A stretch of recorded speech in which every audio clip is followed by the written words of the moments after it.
Hello friends, स्वागत है इस हमारे प्यारे से चैनल में। आज मैं आपके लिए क्लास 10th का वीवीआई क्वेश्चन बायोलॉजी का लाया हूं, जो इस बार एग्ज़ाम में कंफर्म 100% पूछने वाला है, जो यही आपको एग्ज़ाम में सीधा डायरेक्ट देखने को मिलेगा। तो ठीक है, मैं आपको प्रश्न से रूबरू करवाता हूँ। तो पहला प्रश्न क्या है?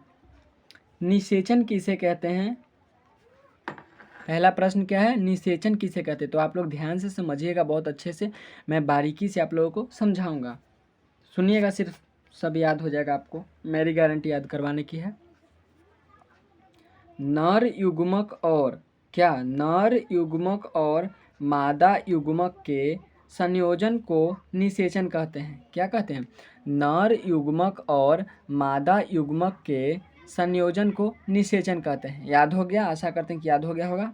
फिर से बोलते हैं, क्या?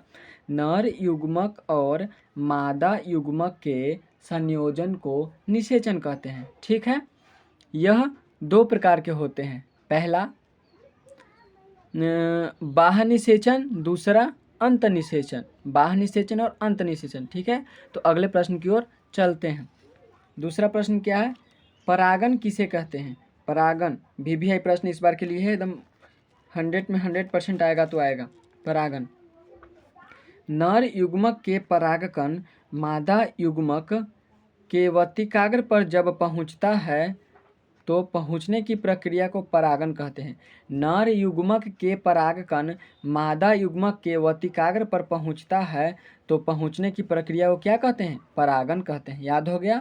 नर युग्मक के परागकण मादा युग्मक के वर्तिकाग्र पर पहुंचता है तो इस पहुंचने की प्रक्रिया को क्या कहते हैं? परागन कहते हैं। इसके भी दो प्रकार होते हैं, पहला स्वपरागन, दूसरा परपरागन। ठीक है, तो अगले प्रश्न की ओर चलते हैं। यह भी वीवीआई प्रश्न है। शुक्रवाहिका किसे कहते हैं? शुक्रवाहिका, तो देखिए, यह एक पतली नलिका होती है। यह क्या होती है? पतली नलिका होती है जिसका दीवार मांसपेशियों का बना होता है। यह एक पतली नलिका होती है जिसका दीवार मांसपेशियों का बना होता है। ठीक, याद हो गया? यह एक क्या होती है? पतली नलिका होती है जिसका दीवार क्या होता है? मांसपेशियों का बना होता है। कार्य क्या है इसका?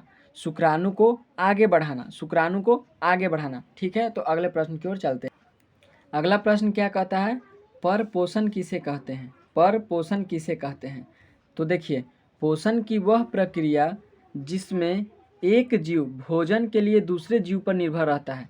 पोषण की वह प्रक्रिया जिसमें एक जीव भोजन के लिए दूसरे जीव पर निर्भर रहता है, उसे क्या कहते हैं? परपोषण। ये भी याद हो गया होगा कि एक जीव भोजन के लिए दूसरे जीव पर क्या करते हैं? निर्भर रहते हैं। ठीक है, तो मैं अगला प्रश्न की ओर चलता हूँ। प्रश्न क्या कहा था कि परपोषण किसे कहते हैं? तो पोषण की वह प्रक्रिया जिसमें एक जीव भोजन के लिए दूसरे जीव पर क्या करता है? निर्भर रहता है, उसे क्या कहते हैं? परपोषण। ठीक है, आशा करते हैं ये भी प्रश्न आपको याद हो गया होगा। अब सबसे वीवीआई प्रश्न क्या है? ये भी है, देखिए क्या है? प्रकाश संश्लेषण किसे कहते हैं? प्रकाश संश्लेषण किसे कहते हैं? अच्छे से समझिएगा। ठीक, तो देखिए, जब पेड़ पौधे क्लोरोफिल की सहायता से जब पेड़ पौधे क्लोरोफिल की सहायता से सूर्य के प्रकाश की उपस्थिति में जब पेड़ पौधा क्लोरोफिल की सहायता से सूर्य के प्रकाश की उपस्थिति में जब भोजन का निर्माण करता है तो उस प्रक्रिया को क्या कहते हैं? प्रकाश संश्लेषण। फिर से समझिएगा, जब पेड़ पौधे क्लोरोफिल की सहायता से सूर्य के प्रकाश की उपस्थिति में जब भोजन का निर्माण करता है उस प्रक्रिया को क्या कहते हैं? प्रकाश संश्लेषण। फिर से, जब पेड़ पौधे क्लोरोफिल की सहायता से सूर्य के प्रकाश की उपस्थिति में जब भोजन का निर्माण करता है उस प्रक्रिया को क्या कहते हैं? प्रकाश संश्लेषण। एग्जाम्पल में देखिए, CO2 + H2O, कार्बन डाइऑक्साइड और जल, क्लोरोफिल, सूर्य प्रकाश बराबर क्या होता है? C6H12O6 + O2। ठीक है, तो आशा करते हैं कि आपको ये वीडियो पसंद आया होगा।